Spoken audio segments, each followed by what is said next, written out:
माणूस बदलू शकतो, काळ बदलू शकतो, पण बाळूमामांचं वचन कधीही बदलू शकत नाही. एका बाजूला कडक उन्हाळा, कोरडी पडलेली विहिरींची गाळ आणि दुसरीकडे गावकऱ्यांच्या डोळ्यातलं पाणी. अशा परिस्थितीतच जेव्हा सगळे हतबल झाले होते, तेव्हा आदमापूरच्या या महान संताने अशी एक भविष्यवाणी केली ज्यावर कुणाचाच विश्वास बसत नव्हता. पण जेव्हा निसर्गाने स्वतः मामांच्या शब्दांपुढे गुडघे टेकले, तेव्हा संपूर्ण परिसर अवाक झाला. आज आपण बाळूमामांच्या अशाच एका अद्भुत आणि चमत्कारांची खऱ्याखुऱ्या भविष्यवाणीची सत्यकथा पाहणार आहोत, जी ऐकून तुमच्या अंगावर काटा आल्याशिवाय राहणार नाही. जर तुम्ही बाळूमामांचे खरे भक्त असाल तर कमेंट्समध्ये जय बाळूमामांच्या नावानं चांग भलं नक्की लिहा. चला व्हिडिओला सुरुवात करूया. त्याआधी व्हिडिओ शेवटपर्यंत नक्की पहा आणि व्हिडिओ आवडल्यास लाईक करायला विसरू नका. ही गोष्ट आहे त्या काळाची जेव्हा बाळूमामा आपल्या मेंढ्यांचा कळप घेऊन गावोगावी फिरत असत. बाळूमामा हे केवळ एक साधे धनगर किंवा मेंढपाळ नव्हते, तर ते साक्षात शिवाचे अवतार मानले जात. ते ज्या भागात जात तिथली दुःखी, दारिद्र्य आणि संकटे दूर पळून जात असत. असाच एक काळ आला जेव्हा एक विशिष्ट भागात भयंकर दुष्काळ पडला होता. कडक उन्हाळ्याचे दिवस होते. सूर्य जणू आग उकळत होता. शेतातली माती सुजून तिला मोठमोठ्या भेगा पडल्या होत्या. विहिरींनी तळ गाठला होता आणि पिण्याच्या पाण्यासाठी गावकऱ्यांना मैलोमैल भटकती करावी लागत होती.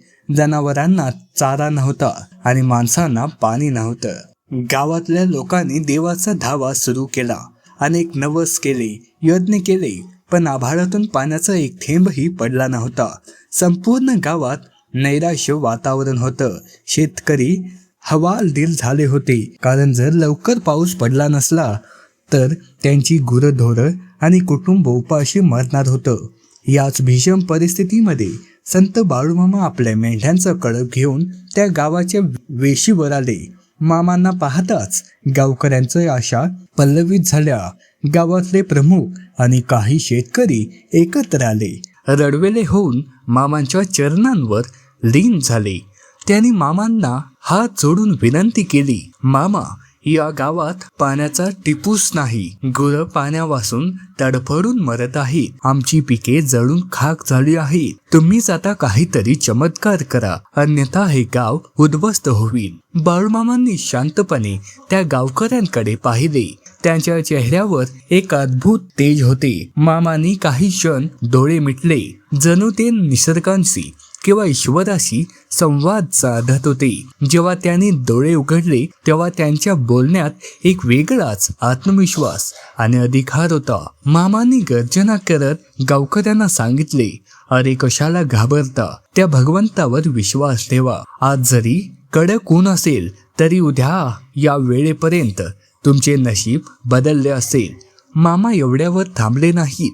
त्यांनी एक अत्यंत धाडसी आणि अचूक भविष्यवाणी केली.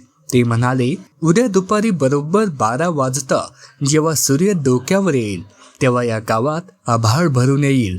पश्चिमेकडून काळे कुट्ट ढग येतील आणि असा काही मुसळधार पाऊस पडेल की तुमच्या विहिरी, नाले आणि शेते पाण्याने तुंबून भरून वाहतील. उघड्या डोळ्यांनी निसर्गाचा हा खेळ पहा. मामांची ही भविष्यवाणी ऐकून गावकऱ्यांना धक्काच बसला, कारण त्यावेळी आकाशात ढगांचा एक लहानसा तुकडाही नव्हता. हवामान पूर्णपणे कोरडे होते. काही सुरक्षित किंवा तांत्रिक विचार करणाऱ्या लोकांना वाटले की अशा कडक उन्हात 24 तासात पाऊस कसा येऊ शकतो. मामा केवळ धीर देण्यासाठी असे बोलत असावेत असा काहींचा समज झाला. पण जुन्या जाणत्या भक्तांना माहीत होतं की मामांच्या जिभेवर साक्षात सरस्वती वास करते. त्यांनी काढलेला शब्द कधीच खोटा ठरू शकत नाही. रात्रीचा काळ सरला. दुसऱ्या दिवशी सकाळ झाली. सकाळी 9-10 वाजेपर्यंत उन्हाचा कडाका नेहमीपेक्षा जास्त वाढला होता. उन्हामुळे अंगाची लाही होत होती. गावातले काही लोक मामांच्या भविष्यवाणीची चेष्टा करू लागले. बघा, कुठे आहे पाऊस? ऊन तर अजूनच जास्त वाढले. पण मामा शांत होते. ते आपल्या मेंढ्यांजवळ बसून होते आणि त्यांच्या चेहऱ्यावर कसलीही काळजी नव्हती. हळूहळू 11 वाजले. 11:30 झाले. अजूनही आकाशात पावसाचे कोणतेही चिन्ह नव्हते. पण जसे घड्याळात 11:50 झाली तसा वातावरणात अचानक बदल होऊ लागला. पश्चिमेकडून सुटलेला थंड वारा अंगाला शिरू लागला. वातावरणातला उकाडा कमी झाला. पाहता पाहता बरोबर 12 वाजायला 5 मिनिटे कमी असतात कुठून तरी काळे ढग आकाशात जमा होऊ लागले. सूर्याचे तेज ढगामागे लपले आणि भर दुपारी जणू संध्याकाळ झाल्यासारखे वाटू लागले. गावकऱ्यांचे डोळे आश्चर्याने विस्फुरले. जे लोक चेष्टा करत होते त्यांच्या तोंडाची पाने पळाली आणि बरोबर 12 वाजता विजेच्या कडकडांसह पावसाची पहिली मोठी सर जमिनीवर कोसळली.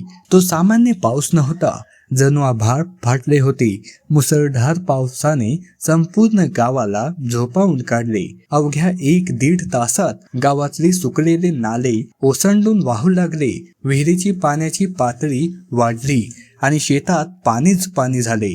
हा निसर्गाचा चमत्कार पाहून गावकऱ्यांच्या डोळ्यात आनंद अश्रू झाले. संपूर्ण गाव ओलेचिंब होऊन बाळूमामांच्या पायाशी धावले. लोकांनी मामांच्या चरणांवर लोटांगण घातले आणि त्यांची माफी मागितली. मामांनी सर्वांना उठवले आणि हसून म्हणाले, हा चमत्कार माझा नाही, हा त्या पांडुरंगाचा आणि तुमच्या श्रद्धेचा चमत्कार आहे. निसर्ग नेहमी सत्याचा साथ देतो. मित्रांनो, बाळूमामांची ही पावसांची भविष्यवाणी केवळ एक घटना नव्हती, तर तो त्यांचा दैवी शक्तीचा आणि भक्तांवरील अथांग प्रेमाचा जिवंत पुरावा होता.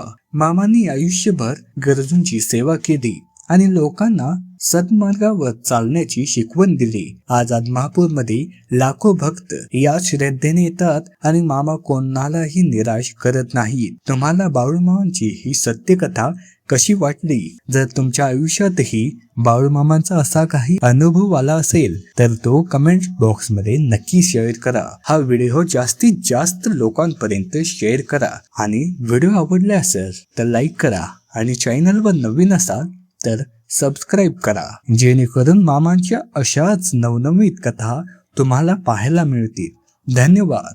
जय बाळूमामा.